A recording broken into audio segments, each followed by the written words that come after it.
تازہ ترین ویڈیوز کے لیے چینل کو سبسکرائب کر کے بیل آئیکن اور آل نوٹیفیکیشن پر کلک کریں تاکہ آپ کو ملے ہر خبر سب سے پہلے۔ اور ناظرین، یہاں آپ کو اہم خبر سے آگاہ کرتا ہوں۔ بین الاقوامی محکمہ موسمیات نے بتایا ہے کہ پاکستان اور بھارت میں اس سال مونسون کا اختتام تاخیر سے ہو سکتا ہے اور بارشوں کا سلسلہ بھی کافی عرصہ تک جاری رہ سکتا ہے۔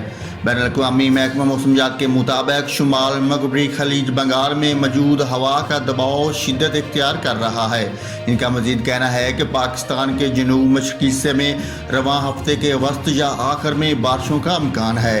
ڈائریکٹر محکمہ موسمیات سردار سرفراز کا کہنا ہے کہ کراچی میں آئندہ 3 سے 4 روز کے دوران کراچی کا موسم گرم اور مرطوب رہے گا، جبکہ 18 ستمبر کے بعد بارشوں کا امکان ہے۔ سردار سرفراز کے مطابق رواں ہفتے شہر قید کا موسم گرم اور مرطوب رہے گا، جبکہ درجہ حرارت 38 سے 40 ڈگری سینٹی گریڈ تک جا سکتا ہے۔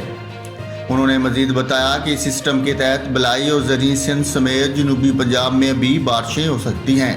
سردار سرفراز کا کہنا ہے کہ کراچی میں 18 ستمبر کے بعد بارشوں کا نیا سلسلہ شروع ہو سکتا ہے، جس سے کراچی بھر میں بارش ہوگی۔